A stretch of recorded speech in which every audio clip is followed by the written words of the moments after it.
Assalamualaikum warahmatullahi wabarakatuh. Saya Linda Sri Lestari, nomor NIM 4022200043 dari Perbankan Syariah B. Kali ini saya akan menjelaskan kembali tentang peradaban Islam di Madinah dan perjanjian Hudaybiyah. Yang pertama, peradaban Islam di Madinah. Sejak hijrah ke Madinah, Nabi Muhammad SAW dan para sahabat selalu berdakwah kepada penduduk Madinah. Dakwah Rasulullah ditunjukkan kepada orang-orang yang sudah masuk Islam, umat Islam sendiri, dan orang-orang yang belum masuk Islam. Dakwah kepada orang-orang yang sudah masuk Islam ditujukan untuk melaksanakan hukum-hukum dan ibadah ritual yang diwajibkan. Sedangkan dakwah bagi yang belum masuk Islam bertujuan agar mereka menerima atau bersedia menerima Islam sebagai agamanya dan mengamalkannya. Usaha Nabi Muhammad SAW pertama yaitu mendirikan Masjid Nabawi yang dibangun pada bulan Rabiul Awal 1 Hijrah atau September 622 Masehi dengan tujuan sebagai sarana pembinaan umat Islam di bidang akidah, ibadah, dan akhlak. Yang kedua, masjid juga digunakan tempat belajar agama Islam seperti Al-Quran dan Al-Hadis. Yang ketiga, sebagai sarana tempat menyambung tali silaturahmi antara kaum muslimin. Yang keempat, sebagai sarana sosial. Yang kelima, menjadi tempat bermusyawarah. Yang terakhir, menjadi tempat menyusun strategi perang.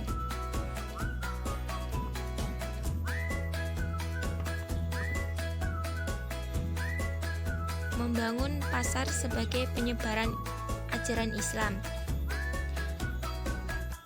Nabi Muhammad SAW mendirikan pusat pasar tidak jauh dari Masjid Nabawi. Pasar yang dimaksud sebagai langkah untuk mendidik umat bagaimana ajaran Islam mengatur roda perekonomian dengan begitu adilnya. Dengan kehadiran pasar yang menganut sistem perekonomian Islam disambut hangat oleh masyarakat Madinah karena mampu menyuguhkan sistem perekonomian yang menguntungkan semua pihak jauh dari riba dan keserakahan. Pasar Madinah inilah yang kemudian menjadi urat nadi perekonomian dagang Islam yang pertama yang berputar di Madinah. Piagam Madinah ini dijadikan sebagai dasar toleransi beragama. Inilah yang menginspirasi umat Islam hari ini untuk tetap menjaga toleransi umat beragama. Isi Piagam Madinah. Bidang politik, Nabi Muhammad SAW menyelesaikan semua masalah masyarakat Madinah berdasarkan semangat musyawarah dan berlandaskan keadilan. Yang kedua, bidang agama, rakyat Madinah bebas memilih dan mengamalkan agama masing-masing. Selain itu, mereka perlu menghormati agama yang dianut oleh individu yang lain. Yang ketiga, bidang sosial. Setiap individu mempunyai tanggung jawab yang sama terhadap negara Madinah.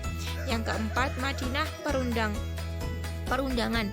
Undang-undang Islam secara menyeluruh menjadikan cara hidup lebih tersusun dan diterima ramai. Yang kelima, bidang ekonomi, semua rakyat diberikan peluang untuk menjalankan perniagaan. Amalan riba dan penipuan dilarang sama sekali dalam ekonomi Islam. Yang keenam, bidang pertahanan. Setiap rakyat mempunyai tanggung jawab untuk mempertahankan Madinah dan ancaman dari luar. Dan yang terakhir, kedudukan Yahudi. Mereka mempunyai hak yang sama dengan anggota masyarakat yang lain untuk menikmati keselamatan dan kebebasan. Perjalanan ke Mekah ini bertujuan untuk menjalankan ibadah haji. Hal ini disambut gembira oleh kaum muslim di Madinah. Kira-kira sebanyak 1.000 orang mulai berangkat menuju Mekah pada tahun 6 Hijriah atau 628 Masehi. Berita mengenai perjalanan Nabi Muhammad SAW dan kaum muslimin untuk menunaikan ibadah umroh ataupun haji akhirnya sampai ke telinga masyarakat Quraisy.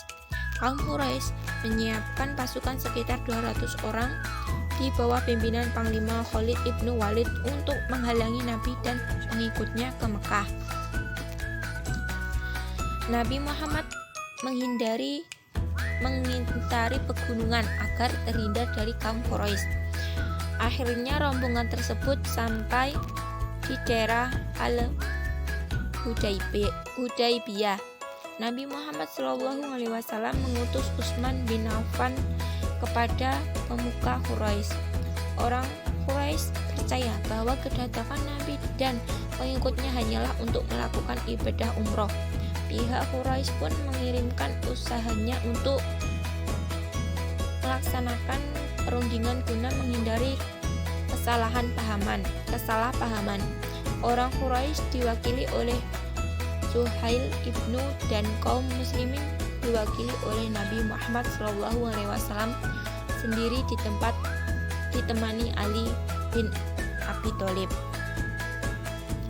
Pertemuan tersebut menghasilkan perjanjian Hudaybiyah yang isinya yang pertama, gencatan senjata antara Mekah dengan Madinah 10 tahun.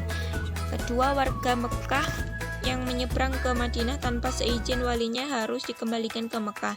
Ketiga, warga Madinah yang menyeberang ke Mekah maka tidak boleh kembali ke Madinah. Yang keempat, selain warga Mekah dan Madinah dibebaskan memilih untuk berpihak ke Mekah atau Madinah. Yang terakhir, Nabi Muhammad SAW dan pengikutnya harus meninggalkan Mekah tetapi diperbolehkan lagi kembali ke Mekah setahun setelah perjanjian itu. Mungkin hanya itu yang bisa saya sampaikan. Terima kasih. Kurang lebihnya saya mohon maaf. Wassalamualaikum warahmatullahi wabarakatuh.